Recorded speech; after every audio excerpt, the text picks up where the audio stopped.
Coming off of one of the worst losses in recent UCF memory, the Knights have to travel to the Swamp to take on the Florida Gators. What did the Knights need to do to pull off the W? Hello, everybody, and welcome back to Charge On. As always, I am your host, Sean Green. Before we get started, a quick word from our sponsor, BetOnline. BetOnline is the world's most trusted betting platform and your number one source for everything football. BetOnline has every stat, every matchup, and even live odds and spreads to bet on during the games. Think you know your stuff? Get in on our $200,000 mega contest and pick 5 games against the spread every week for your chance at weekly prizes and a share of $200K. When the game's over, head on over to our online casino and get in on a game of blackjack or poker or unwind with our over 150 slot games. Head to the website today to get in on the action. BetOnline, the game starts here. UCF fans, what are you doing for the game on Saturday? Do you have your plans figured out? Got everything ready to go? Well, I'll be in Gainesville, but if you're in Orlando and still need plans for the game this Saturday, join Brandon Kravitz from In the Zone at Stadium Club at Caribe Royale's Resort for the official 96.9 The Game UCF versus Florida watch party. Guys, it's always a good time when Brandon Kravitz is putting on an event, especially joining with Stadium Club. It is a crazy cool place to go check out a game. If you're still looking for plans and you really want to do something for the game, this is the place to do. It's got free parking, food and drink specials, and access to a bunch of sports simulators, and it's a great place to watch the game. So, like I said, if you need some plans, go check out the official 96.9 The Game / iHeartRadio watch party for UCF versus Florida at one of the coolest places to watch a game in Orlando. Rough game, Nick. Rough game. Couple of housekeeping. Want to thank everybody for tuning in to our post-game live. That did very well. I really should be thanking the Colorado fans. And I'm sure the Florida fans that are coming onto the channel this week are going to be just as enthusiastic as Colorado Buffalo fans. So I want to thank everybody for tuning into the channel last week.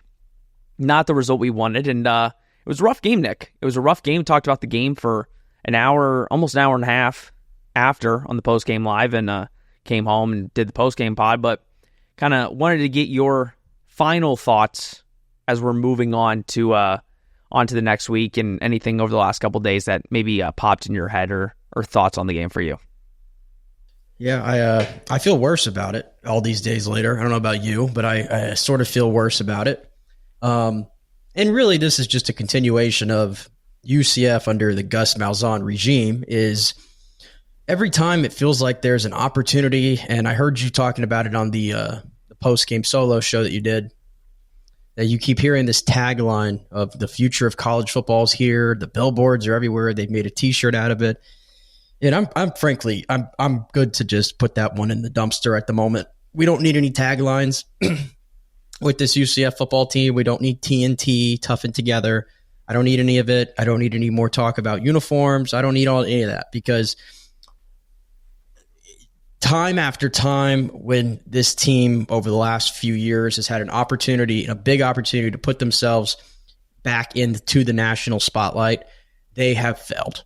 It's just in their DNA at this point. Like, it doesn't mean they're a bad football team necessarily or a bad program or anything, but I just feel like for as much momentum as they have created for themselves off the field, you'd like to see ideally that translate on the field at some point in some of these big games. And patience is one of those things that no college football fan base has. And it's like you have to take a step back and understand after games like that, like, okay, UCF's not there yet. They're just not there yet. And Colorado rose to the moment. And listen, that's a team that every game they play is a moment, really, and an opportunity for them to continue putting themselves in the spotlight. And right now, they're thriving in it. And when UCF gets presented with that opportunity, they're just not doing the same thing.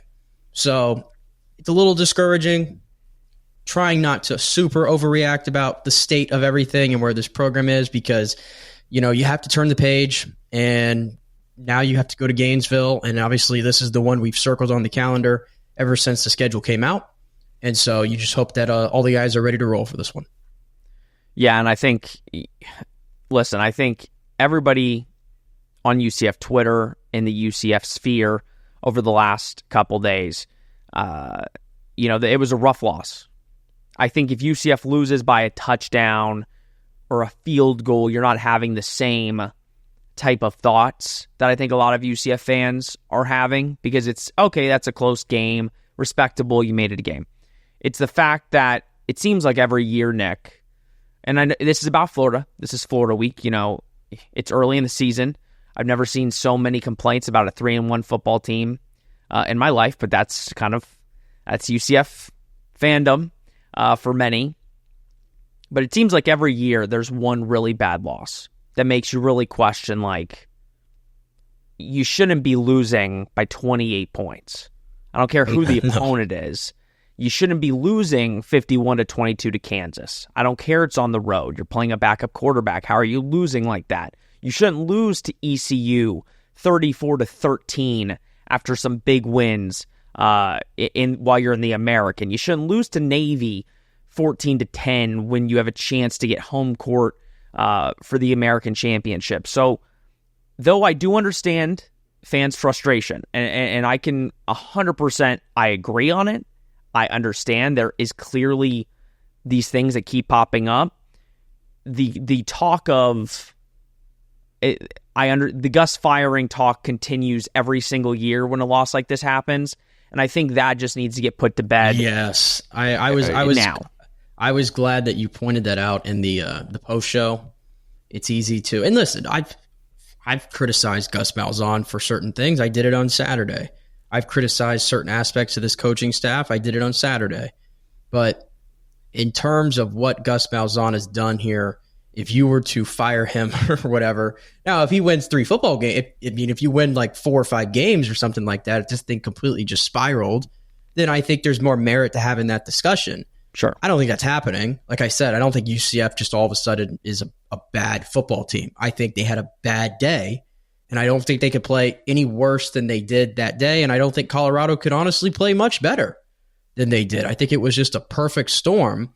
But, you mentioned a lot about, like, from the recruiting aspect and stuff like that, which UCF is still doing pretty well. I know they lost a recruit, yesterday maybe. That stuff's going to happen throughout the flow of the season. I don't necessarily think like the wins and losses necessarily play too much in it. I know we were asked a lot about that the other night. I think when those recruits get in the building, it's still about, the relationships with their staff, how they're treated while they're there, getting a feel for the program, for the atmosphere, all those things. I don't know if the wins and losses necessarily play as big a role at this point. But yes, I don't think it's fair right now to start questioning Gus Malzahn's job, because, first of all, he's not getting fired. Let's just shut that down now. Yeah, and luckily me and you have heard a lot of positives in the recruiting aspect. That's something that's one constant. You just UCF has been recruiting exceptional. You just have to live with the fact that Gus Malzahn is far from the perfect head coach, and every coach has their superpower, and his is recruiting and relationships. And he has great relationships with a lot of players across, obviously, the southeastern United States and in the state of Florida. This coaching staff, for some of their deficiencies, maybe on game day and in preparation for game day, they get it done on the recruiting trail. So it's a give and take. UCF's not in a position as a program to really have that perfect head coach right now. And Gus Malzahn has enough of a track record where, his teams are going to lose some games that they just straight up should not lose. That's just, you have to live with it, but it's part of the building process. It's growing pains, and UCF is still a relatively young program in, obviously, in the Power 4 landscape of where college football is. So, as discouraging as it was last week, and we obviously hit that pretty hard, it does not define necessarily what the program is yet under Gus Malzahn. No, and I think that's it. That's our little state of UCF talk after the first loss. But the positive is, I think if you were playing, and this is no disrespect to some of the teams we're seeing on the schedule later in the year, because I think we look at the schedule now and we're like, there's no easy win. There's no, that's a win. All these teams that UCF is going to be facing are tough. But the Florida game could not come at a better time. And I mean that from a both-sided aspect. You win this game, I think a lot of people forget Colorado because you just beat Florida, and that's the game that all UCF fans really want to win. You lose to Florida, and you just lost the 2 games that UCF fans really wanted to win. And again, there's still opportunities down the year to change fans' mind. There's going to be a lot of ranked teams on the schedule. You beat some of those guys, people will forget. So it's a give and take, but as the state of UCF right now, this is a big week.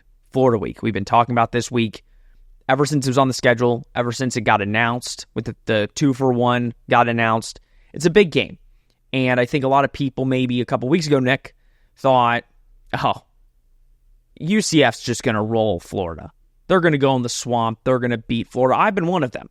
Now, I've stuck to my prediction early. I will say I don't know. We go in every pod not knowing. I'm going to stick to that same sentiment after last week. But things have definitely shifted. Things have been altered. Kind of give your kind of early impression before we get into it on this game specifically, and your thoughts on UCF's opponent in Florida.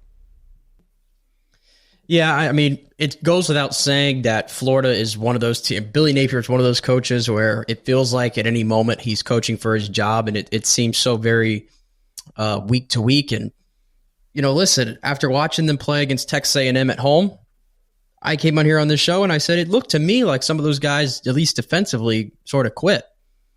And obviously for a large part of that game, they couldn't get their offense going, but if you look at their last game they played against Mississippi State a couple weeks ago, because they had the bye week, they sort of were able to, at least offensively, they were able to put it together. And listen, Mississippi State is one of the worst teams in the SEC. We understand that. But it's still on the road in conference play. And the one thing that sticks out about this Florida team, and it's going to me, be a little bit of concern when we look at like the matchups, is Florida's offense is not necessarily the biggest problem here. And, you look at it, like they're averaging 7 yards a play right now. The offense is, I think, 32 points per game at the moment. And obviously a lot of that is inflated by the 45 they put up against Mississippi State and some of the lesser opponents they played in between there. But they can move the ball. And in particular, the quarterbacks, that's going to be the dynamic here that I think we're all going to be focused on. Is you're probably going to see both of them. Graham Mertz is obviously going to get the start. And when Graham Mertz, last game against Mississippi State, was perfect, just about 19-21 for 3 touchdowns. Lagway was 7-7 for 76 when he got in there. So both those guys played nearly flawless football, as much as you can, against Mississippi State. So why that concerns me is I've watched the UCF defense just surrender, 400 yards passing plus and almost nearly in back-to-back games here between Josh Hoover and Shadur Sanders. It's the weak link on this football team. There's really no doubt about that. I don't know how much it's going to get better, to be honest with you. And I say that knowing that TCU and Colorado have 2 of the most explosive offenses in the Big 12. So maybe that does play some role in it, but the guys you have are the guys you have, and the way they play is the way they play. And I don't know how much that's really going to change. So that definitely gives me some cause for concern. And of course, the environment itself, we've talked about. The Swamp is one of the tougher places to play in all of college football. It sounds like there's going to be a good contingency of UCF fans who are making the trip up there. I might be wrong. I might have to eat crow on how many UCF fans are in attendance for this game, because at least if you go by every fan that I've seen on Twitter, everybody's going to the game. Everybody's going to the game. Everybody's got a ticket to the game. We've got a ticket to the game. So it's definitely going to be a fun atmosphere at night. I promise you, as somebody who has been into many Florida games at night, it is one of the great atmospheres in college football, regardless if Florida's up or down or whatever. So it's another one of those challenges for UCF, and you want to see them finally meet the moment. Finally meet the moment. Nick, what a preview to the preview pod for Florida. That was beautiful. That was great. We're going to get into everything Florida. We'll start with the quarterbacks, but I do want to put this little nugget in there because we've been hearing this is being recorded on Tuesday. technically Wednesday because we're almost close to midnight. So there were some rumblings. I reached out to a couple people of potential guys that this is redshirt week for UCF. They played 4 games. I'm going to say what I've heard. This might be announced at this point on Thursday. So we're going to talk as if this does happen. If it doesn't happen, then okay. But I've talked to a couple people. It looks like Xavier Townsend is not going to be on the team moving forward. It looks like he's going to save his red shirt, and he is going to transfer out at the end of the year. So for UCF, we'll talk more about that when we talk about the UCF offense facing the Gators defense, but I did want to put that in there because that is what I'm hearing. I'm hearing it from people that are in the know. So that'll be a talking point when we get to that point. But that is definitely something for both teams, for both Florida and UCF, that definitely are going to need to be accounted for, because there might be some players that you usually are used to seeing on the field on Saturday that aren't going to be on the field for maybe both these teams. So we'll talk about that when we get to it. But Nick, let's talk about this Gator offense. Listen, I think you said it best. The Gator offense doesn't seem to be the main problem. They've struggled in a couple games, and by a couple we mean the Miami game, the Texas A&M game. Looked rough in both those games. Mississippi State and Samford, they put up 45. Now, it kind of is similar to the UCF schedule in a way, where you have kind of 2 opponents that don't match up, and no offense to Mississippi State, but it was 41-14 against Toledo. I think we can all agree that Mississippi State is one of the worst teams. Definitely the worst team in the SEC, but not a really good team in college football right now. But specifically about the offense, let's start with the quarterbacks. Billy Napier does something that most coaches are told is the cardinal sin in football, which is playing 2 quarterbacks. The thing you always say, if you have 2 quarterbacks, you have none. It hasn't gone the way that many expected it to. I mean, I think many Florida fans just expected, especially the last game, that they were going to split reps and, Lagway was going to just beat Mertz outright. It's going to be so obvious. He went 7 for 7, but he only had, I think, 3 or 4 series. We don't know how much he's going to play this Saturday. What have you seen from those 2? It seems like Mertz clearly has the upper hand. He looks very polished when he's getting his opportunities, but what does that do to the psyche of these quarterbacks, where you don't, Coach might say, Napier might say, hey, you're going to sit for the 3rd series and Lagway's going to go in, and then you're going to sit for the 6th. For football players, what does that do? Is that playing into a positive for UCF, or do you think they're used to it at this point? I think you just got to be ready. I'm sure he's communicated that to both guys. Hey, there's probably going to be a couple points in these games where I might throw one of you out there, and one of you's going to go to the bench for a little bit just to give a different look. I know the whole cliche, if you have 2 quarterbacks, you have none. I think it was necessary, and I think Florida fans would agree. I think it was very necessary to see DJ Lagway get into the game, see what you have, let him get some experience. He had the one game that he started where obviously he was phenomenal, where he put up over 400 yards passing, I believe it was. Against something Samford, crazy yeah. like that against Samford. But that's Samford, right? Graham Mertz, the way he played against A&M would suggest that, hey, maybe we got to go back to Lagway here. But then against Mississippi State, with all the noise that's going on right now around that position and that program, you got to give Graham Mertz credit. I think he answered the bell in a big, big way. And he sort of reaffirmed his status as he's going to be the guy you see for majority of this game. In fact, I bet you might see him even more. I don't know how much, honestly, DJ Lagway sees the field in this game, the way Graham Mertz played against Mississippi State, because this UCF defense is just very gettable right now. They just are. Especially when you look at some of the advanced numbers on this UCF defense, which is just very appalling. They are 124th in the country in EPA on defense. 124th. Folks, there are 133 teams in the country in FBS football. They're 124th. Now, Florida's not much better in that ranking either. So take that with what you will. But I do think you see a heavy dose of Graham Mertz in this football game. Yeah, he looked really good against Mississippi State. I was watching the game, and again, it's Mississippi State. You take it with a grain of salt based off of how they play, but you were watching Graham Mertz, and you were almost like, okay, you have to stick with this guy. But credit to Napier. I mean, many, you could agree with it or not, he stuck to the game plan. He put in Lagway on certain drives, and Lagway looked good. It's not that Lagway looks like a huge decline, but you could definitely see the more polish when it comes to Mertz when he's in the games. Now, with that being said, Lagway he has 617 yards on the year, 4 touchdowns, 3 interceptions.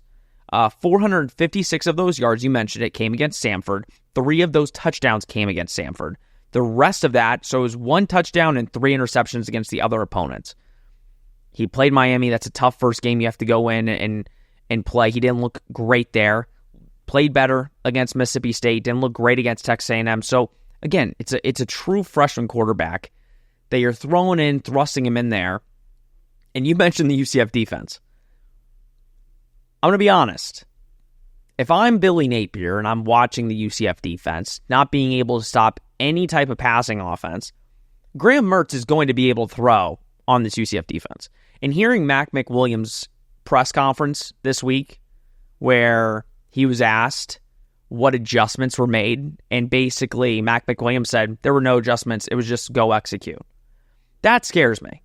And I think it scares a lot of UCF fans, because it's like, so you're telling me you're getting carved up on the defensive side of the football. The adjustment was Mac McWilliams got yanked from the game. He did. And and Antoine Jackson went in, but which is still just perplexing to me. But go ahead. No, but I think it just shows you, if you're a team that can pass the football, and I think, to Florida's credit, Florida has done a really good job of sticking to trying to be balanced. Right? They try to be a balanced football team. They pass maybe a little bit more than they run, but they try to stick to a balanced attack. For UCF, if you're going up against a UCF team, it's like, no offense, why try to run the football? Like, you can run it a little bit, but why try? Like, you are going to be able to pass on this team. So for Florida, who's had success throwing the football, if you just play clean football, if I'm Florida, if you just play clean football and don't turn the ball over, which has been one of their Achilles heels this year, you have a good chance against this UCF team. Yeah, I mean, we said the same thing about Colorado, right? Like, oh, Colorado can't run the football against UCF. Well, they did. Yep. Well, they did. But, when you look at Florida, they have not run the ball probably as well as they've liked. I think that was sort of the plan, you thought, was that they were going to lean on that run game and an experienced running back like a Montrell Johnson. But just to put it into perspective for Montrell Johnson here, like, he had the 73-yard run, or the 71-yard run, rather, for a touchdown against Miami. And outside of that, Montrell Johnson is averaging 3.4 yards per carry on every other rush this season. So 71 of his 234 yards on the ground came from one play against Miami. So Florida has not been able to run the ball efficiently the way they want. You've seen they've used some other guys, whether it be Jaden Ball, who's actually had the most success of the 3, and the other one is Treyon Webb. We saw Jacoby Jackson get some plays in there as well throughout the season, but they have not generally run the ball as well as they've liked.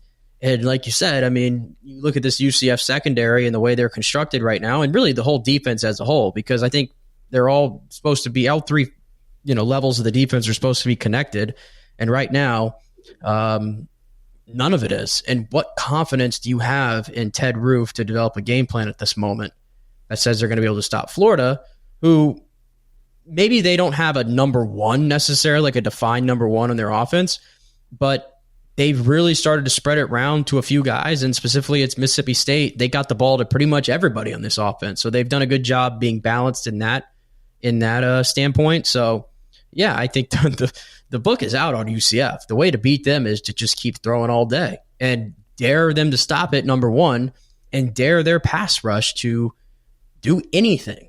And that's just not happening right now. No, that's the big thing. Gets brought up, that it's been now 4 weeks. There's still no pass rush. They say they believe in the guys. Going into the season, I think we believed that with that defensive line, they'd be able to get pressure. And well, that's going to be a they're big... getting their quote unquote, and I've said this too. They get their pressures, but at some point you have to convert those into sacks. You just do, and I'm probably guilty of looking at the first two games where we honestly should have seen it coming. I mean, when they had one sack in the first two games in particular against New Hampshire and Sam Houston, like probably should have been like alarm bells ringing right then and there. Yeah. And here we are today where they have 3 sacks in 4 games, which I don't know exactly how many teams have lower than that. I can't imagine. We're the worst. We are the worst in the country. There you go. So nobody's worse. Nobody's worse at putting the quarterback on his back than UCF. So again, it's frustrating. It's frustrating. You expected more from some of those guys in there who have a lot of experience. You're a Power 4 program. You have Power 4 guys on the defensive line. Everybody in the country that talks about UCF says in the trenches, they are a Power 4 program the way it looks. But that is a big focus, I'm sure. Now, granted, I will say one thing about the Ted Roof defense that they've been saying is he said we're playing a base defense. That was our goal. We wanted to play a base defense early, and it's like now we're going to start drawing stuff up. It's like it's you're going into game 5, and you're now just starting to get out of a base defense and try to draw some stuff up to get pressure. I mean, you should have thought after game 3 where you couldn't put Josh Hoover on his back, maybe we should start drawing some stuff up to get to some of these quarterbacks that we're going to be seeing. Maybe that's just us. But you mentioned Montrell Johnson. I think for UCF, last week, it made me a little nervous. We saw the running game that Colorado kind of just was able to gash right up the middle because UCF was nervous about the pass game, so they dropped guys into coverage, opened up the pass game the run game for Colorado. They got easy runs up the middle, 12, 15-yard runs. Montrell Johnson is a guy that if you do not, if I'm UCF, you can't just say, okay, we're going to play the pass. We're not going to let Graham Mertz beat us.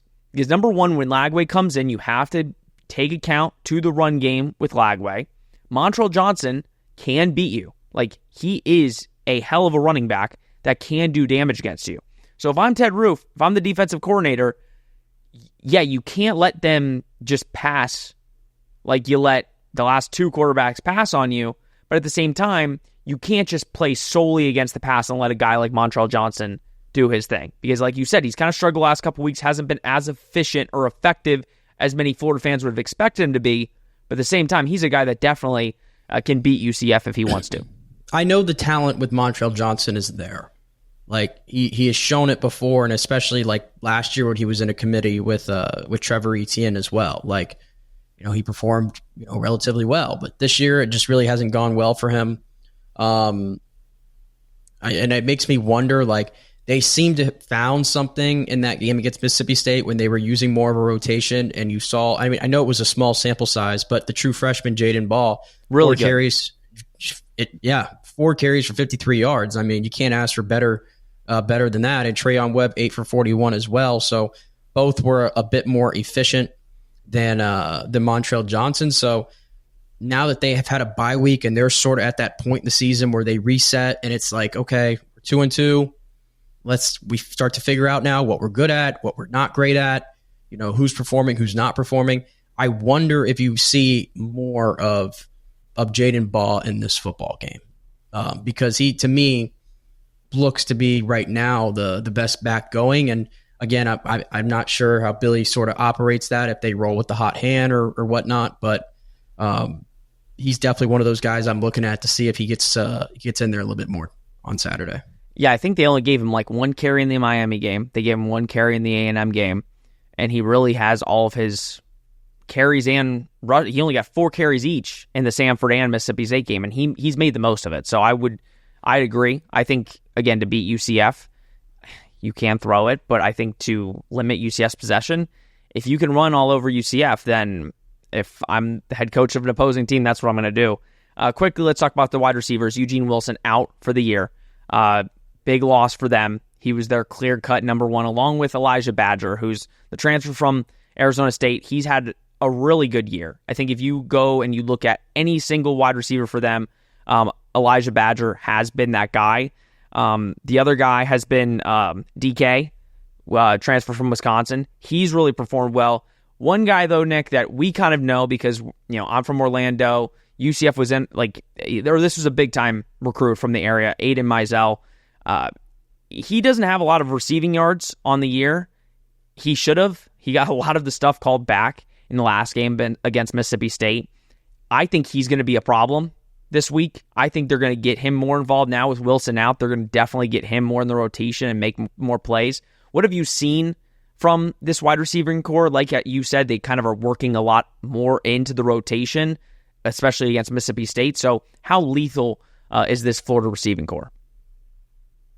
It's not. Well, you use the word lethal, and that can mean not lethal or lethal. I'm asking you. If lethal it's lethal to me, lethal to me is like what Colorado can give you. Yeah, that to me is lethal. I don't think anybody's going to tell you like Florida has one of the better receiving groups in the country, and certainly with Eugene Wilson out for the season. But you are starting to see right now Elijah Badger is starting. Like I said, I think they do a good job of being able to spread the football. But if they had to pick a de facto one that's in there at the moment, it probably is Elijah Badger, and I think Mizell will probably move up a little bit and maybe get some targets here as the season goes on.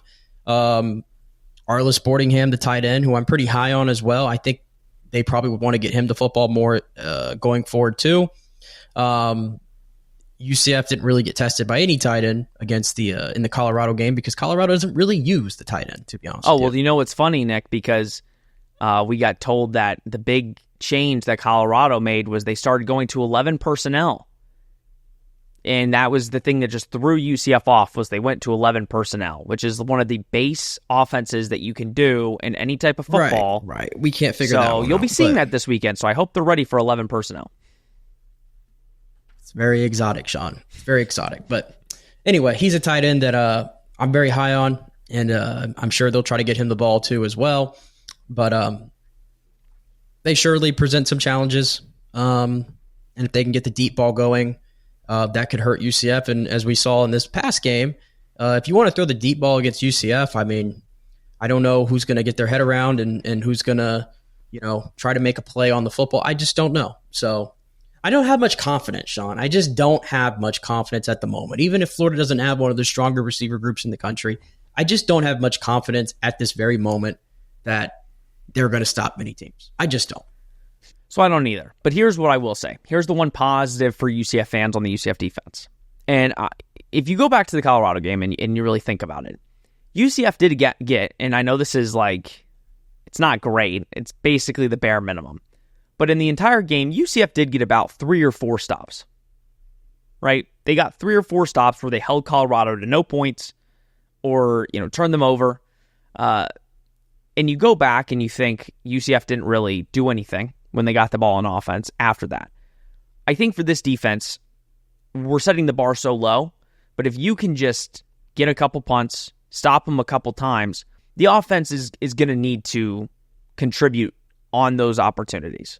If you go in and the defense stops Florida, gets them in a 3-and-out, gets the ball back, and then UCF follows it up with a 3-and-out, that is you're playing into UCF's weakness. UCF is then looking like this is not good if you're trying to get a W. For UCF to win, you kind of have to play perfect.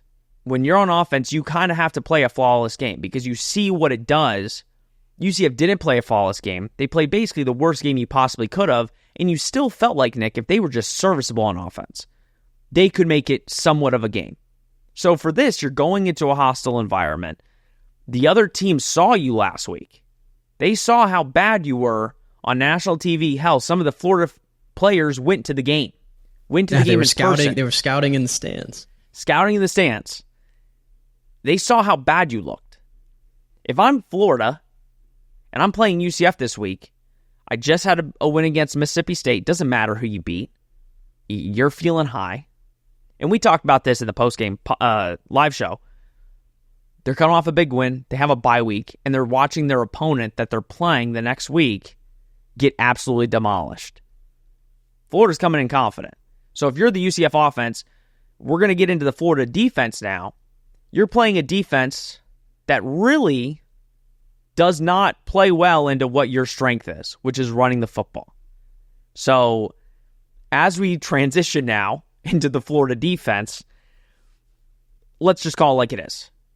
Colorado, Nick, I think we looked at the stats. We looked at PFF, but you can never really tell if PFF is legit in certain metrics or not. You kind of take it for something, and then you look at other things to try and base your opinion. You could tell that Colorado was okay at stopping the run, but they really gave up a lot of yards to quarterbacks. But against running backs, we now look and we're like, well, we kind of missed that. They play pretty good against, actual running backs. Florida's not good at stopping running backs. They're not. I think that is the big negative for the Florida defense. They are 109th in rushing defense. They allowed a team like Mississippi State, who can't run the football, to run for 240 yards on them. So this is, you would think, Nick, an area that UCF can take advantage of, no? You'd think. I mean, they don't. The Florida defense doesn't really do much well. They don't. They're the worst team in the SEC in stopping the pass. You just mentioned they're 109th in the country in stopping the run. In terms of looking for impact players, there's one dude, and by the way, when I say there's one dude, he's maybe the best right now at his position, and that's Jason Marshall at corner. Nobody else he's the highest graded cornerback in the entire nation this season. When he plays in single coverage, he's only allowed 5 catches for 42 yards on 10 targets. So he is definitely going to be somebody that if you're going to circle somebody on this Florida defense, you're going to look at him. But certainly when you look at the Florida front seven, just not doing a good job. They're getting bullied up front.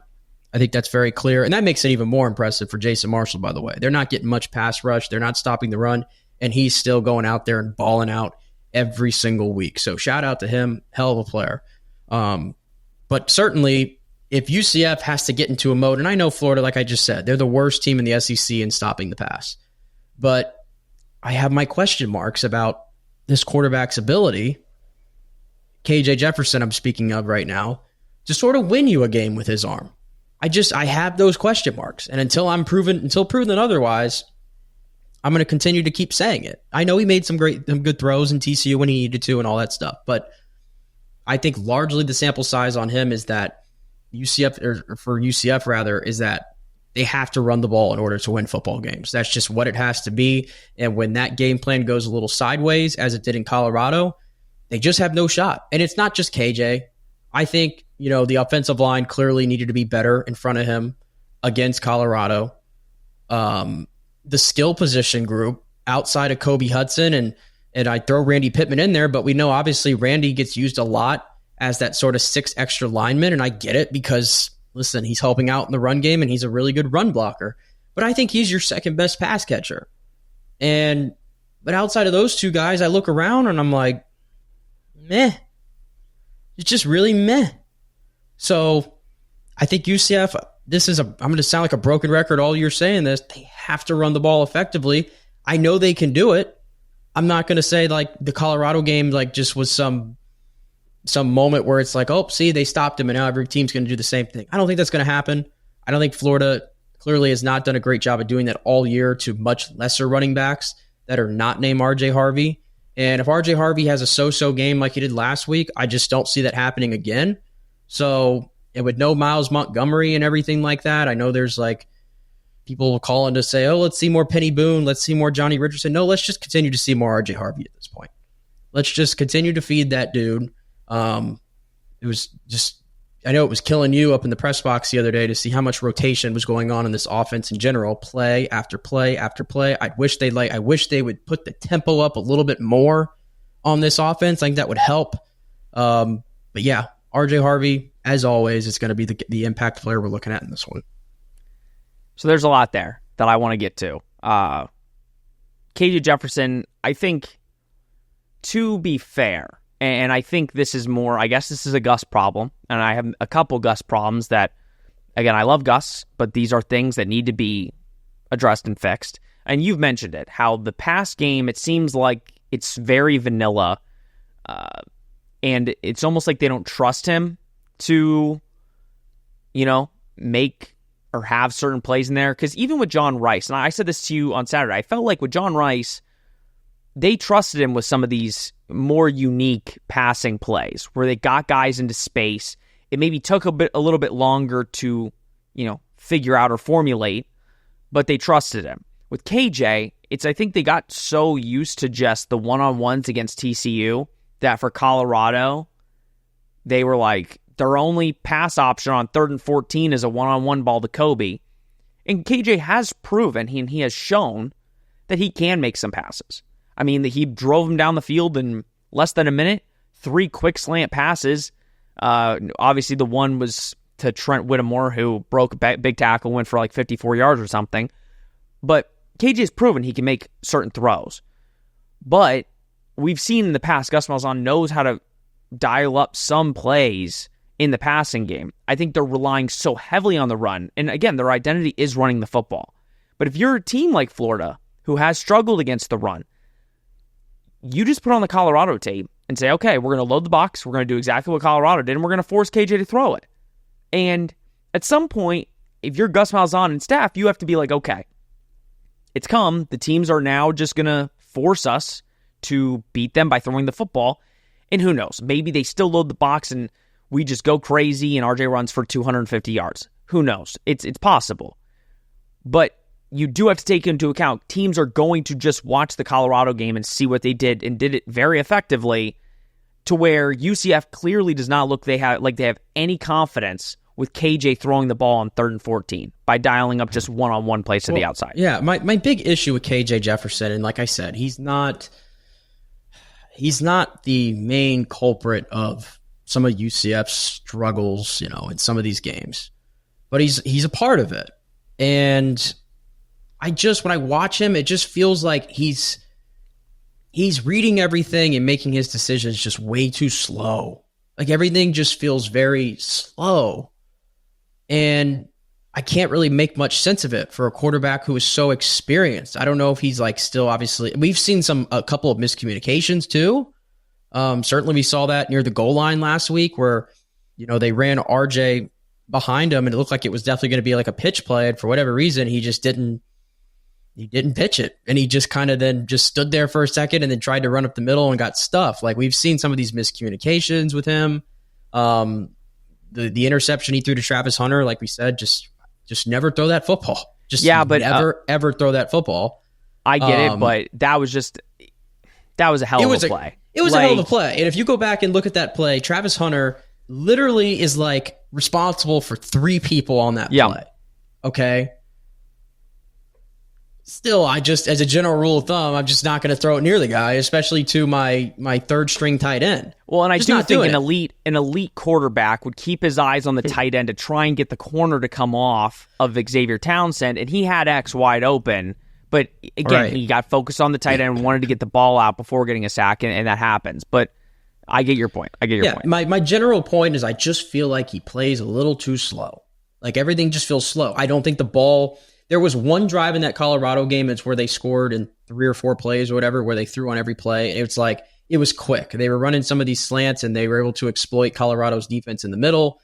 And he looks really good there, but they just struggle to replicate that throughout any other drive. And there he's getting the ball out quick and it looks like it's coming out on a rope. But then other times when I see him throw, I don't see the zip.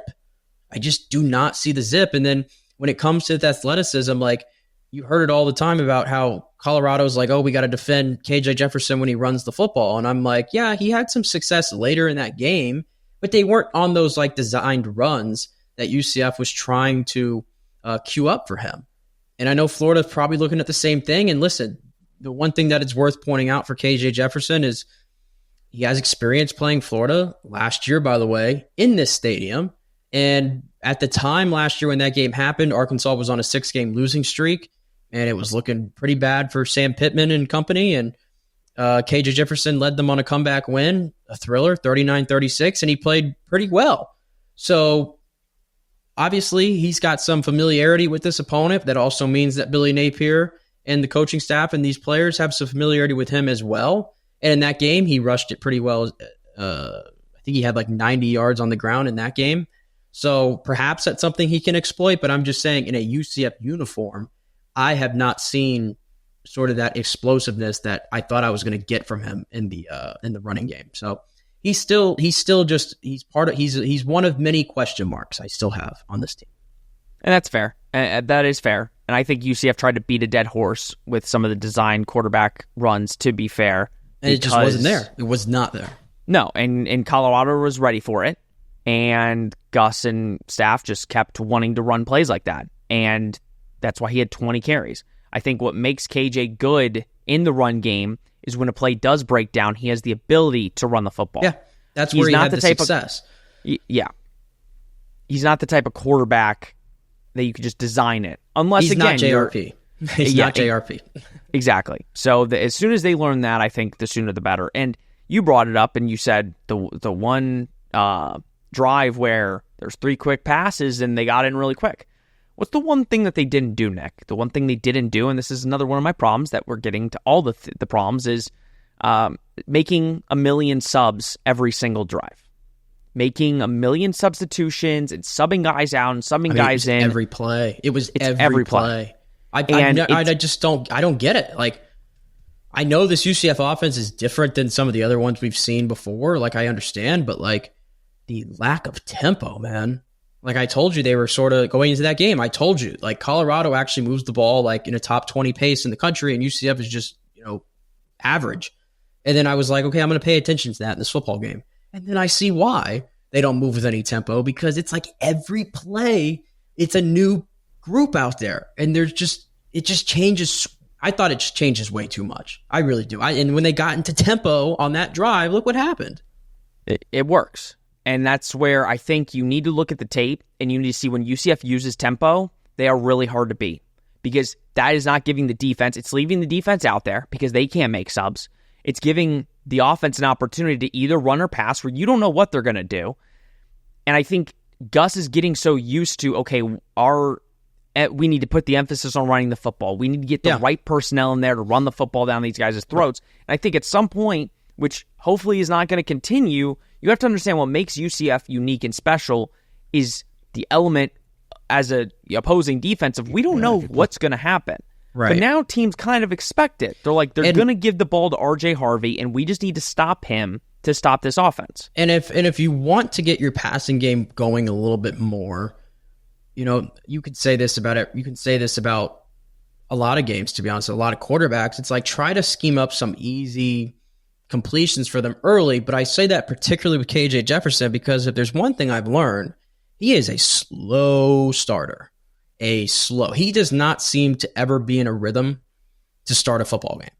It just, for whatever reason, like he seems to be the kind of guy that grows into the game as it goes on, and he plays his better football usually at least in a UCF uniform as far as he's a slow starter. So if they're trying to get the passing game going and they're trying to be better at that, which they absolutely do need to be, I mean, I'd be looking to try to scheme up him some easier completions to sort of get him in a rhythm early and get his confidence up. And then you can start sort of taking some deep shots and trying to, use the middle of the field and stuff like that. And again, this is a Florida defense where I think a lot of those looks are going to be there.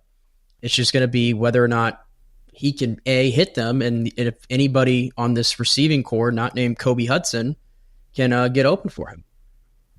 Yeah, I'll mention a couple of the Florida defenders. I agree with you. I think and this is no disrespect to the Florida defense, I think UCF has the opportunity to do what they're used to doing. If UCF has any chance at winning this game, they're going to have to feast on this Florida defense. Lesser teams have been able to do so. But like Grayson Howard, leading tackler, you have Sapp, who he can wreck a game if he wants to. Jordan Castell, I really like him at DB from Orlando, Florida. Again, they have a couple Orlando guys that are just really good players. So they've got some guys. It's just they haven't performed up to the par that maybe UCF has seen this year. I think they're going to, and I didn't think I'd say this, but Colorado's defense is going to be much bigger of a challenge than maybe Florida's, which again, I did not expect to say. But that's just, I think UCF matches up better against Florida. And I want to get to this really quickly, but I don't want to make this an hour-long episode. But the Xavier Townsend factor, Nick. we'll find out if it's legit on Saturday, right? We have no idea. If it is, you're talking about the passing game. There's only a clear-cut one guy that UCF can throw the ball to right now, and it's Kobe Hudson. And you talk about Jason Marshall. He's probably going to be on Kobe, right? So there's a reason UCF went in the portal and got a lot of these guys. There's a reason that UCF signs a lot of wide receivers in these freshman classes because they're hoping that some of these guys develop and you can throw them in there. No offense to Trent Whittemore. Made a hell of a play against Colorado. Going back to Florida, maybe he has a big game. We need to see somebody step up. And I don't think it's Jacoby Jones. So Jacoby can sit. I don't think it's him. Chauncey Magwood. I kind of honestly, Nick, we've been hearing about Burdell Richardson. I want to, if Xavier Townsend is not in the rotation, which let's be real here, barely was in the, he barely was an offensive wide receiver. And that's why if he is gone, I don't blame him in the slightest. He was used as a gadget guy. To be completely honest, Gus will probably just throw Johnny Richardson in that role now if Xavier Townsend is gone, because that's how they use Xavier Townsend. You need a clear-cut 1, 2, and 3. You need a Javon and Kobe. You can't just use a gadget guy. So if Xavier Townsend is not there, what are your kind of quick thoughts on, the wide receiver is going to need to step up? Or give a name that you kind of want to see. Anybody with a name? I mean, I want to see more Randy Pittman. I know he's not a receiver, or wide receiver necessarily, but I want to see more Randy. To me, he's so far and away the second best pass catcher on this team. Yeah, I know you hear things about, Jacoby Jones. To me, I think has had some opportunities here to make some plays, and it's just not there. Just not making them. Trent Whittemore, I've heard Gus talk about how. I think I heard him the other day say that, Trent's one of those players who doesn't get in the spotlight, but he's doing the dirty work and all. And I understand that. You got to have those guys on your team. And he made a big play in that Colorado game. I'll give him credit there. But outside of that, what other play has he made in a UCF uniform? I mean, it's not there. He's on the field a ton, but he rarely gets targeted. So I don't know if it's coming from him on a consistent basis. I don't think it's coming from Javarius Johnson on a consistent basis. Magwood, yeah, he's been in the program now for a couple years, but there's got to be a reason why he's not on the field at this point.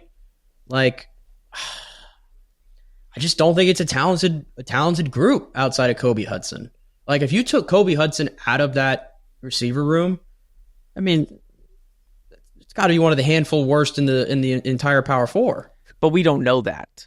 We don't, most of these guys just, we don't know because we haven't seen them get an opportunity.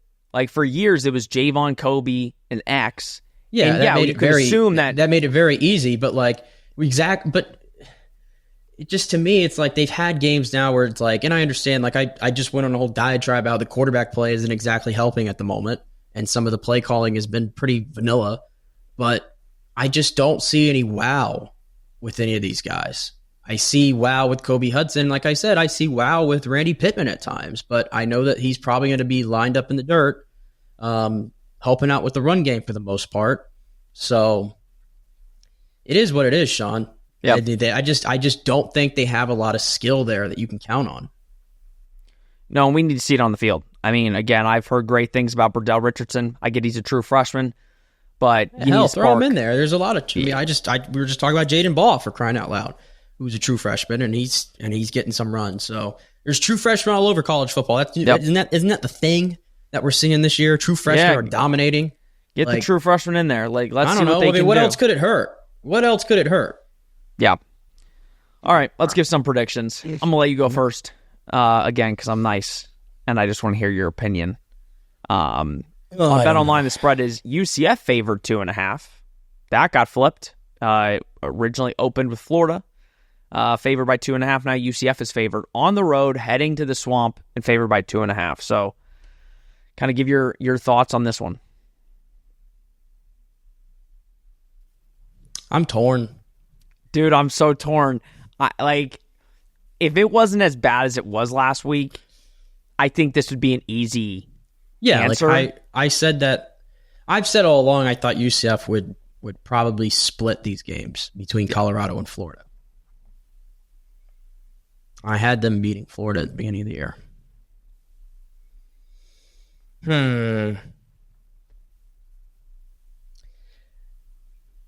It's an interesting matchup because, as we just talked about, I think both of these offenses, if they get going, I mean, it could be a long day for both of these defenses. I'll put it that way. It could be a long day for both of these defenses. Yeah. I'm sort of going through the thought process, and just to talk out loud, what I'm going through right now is UCF is the superior team running the football. Florida is the superior team throwing the football. And I'm weighing in my head right now the UCF pass offense and the Florida run offense. Which unit do I have more trust in to make plays when they need to? And that's a tough answer. How about I go? How about I go? I'll go. I can go. You give me your score. I'll keep pondering on this. All right, now I don't want to get hate, but this is why we do it. Coming into the pod, I was going to pick UCF. I feel very confident that UCF can go get a win. The run game is going to be really tough to stop if I'm Florida.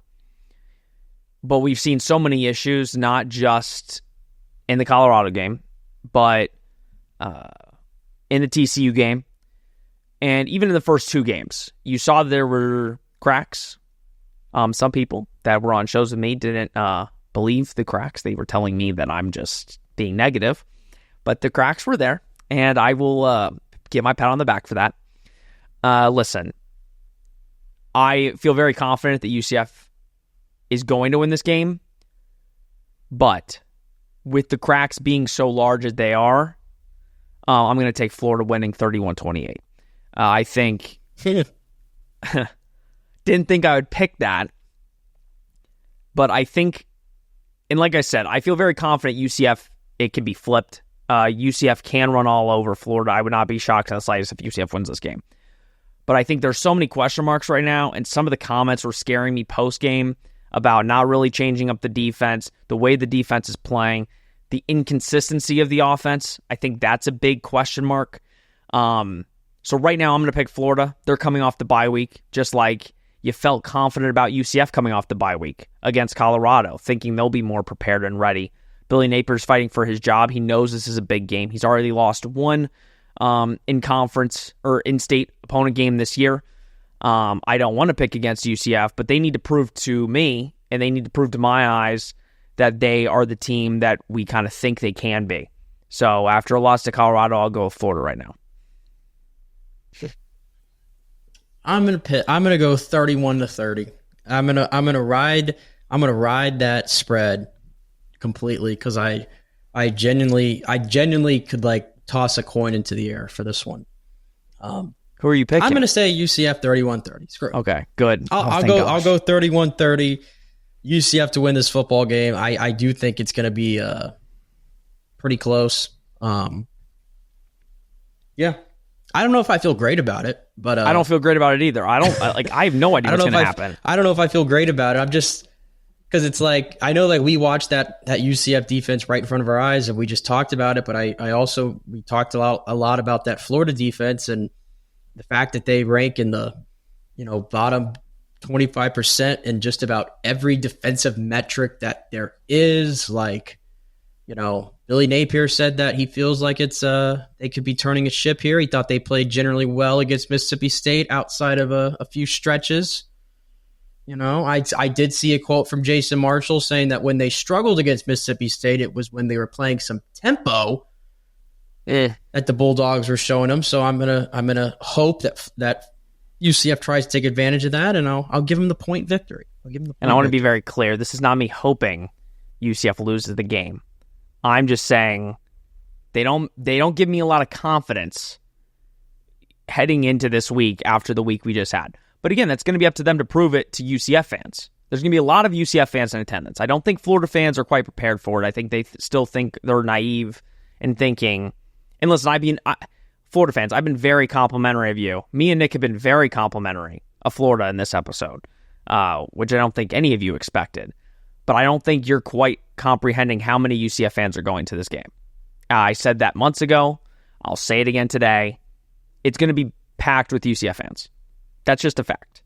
But no, I think UCF does have an opportunity here to really bounce back and get people's minds off of the loss. If you can go beat Florida, and you have the opportunity to. You have on offense, you have the thing that Florida can't really stop, which is an elite running back. On defense, if the offense is scoring like we think they're going to score, you really only need to get a couple stops this game. And if you do, you win the game. But I think for me and for my heart, I'm going to save myself the heartbreak and pick Florida. So if UCF wins, then it's great for me. Nick, any final thoughts before we're going to be in Gainesville? It's going to be a long day for us. Pre-game live show, post-game live show, driving to Gainesville. You got the little bit longer drive. But give your final thoughts on the showdown in the swamp this weekend. It's going to be fun. I love these in-state Florida matchups. I wish that all the in-state schools would take turns playing each other every single year. So I love the novelty of it. I know they played Florida 3 years ago in that Gasparilla Bowl, but regardless of the state of where the Florida program is right now and the issues they have, it's still, this is the University of Florida, this is the Gators, this is the Swamp. Like, it's going to be a cool environment. It's going to be under the lights. So everybody enjoy it. Have a great time. And hopefully UCF can rebound. They absolutely need to. If you see us, say hi. We are going as fans. Want to say hi to as many of you as possible. Like I said, we'll be doing our pregame and postgame live show. Don't know from where yet. Probably from a remote location in Gainesville, because I don't want to get into it with Florida fans. I want to stay as far away with my equipment as humanly possible. But hopefully UCF can go get a dub and bounce back. I think if they don't, it's going to be a rough time on Twitter for at least the next week until we play Cincinnati. Doesn't get any easier, but sure is a whole lot of fun. Let me know in the comments what you guys think. Drop your score predictions. Let us know. We would really appreciate it. All right, everybody. Thank you so much for tuning in. This has been Charge On, presented by Bet Online. We will see you after the game.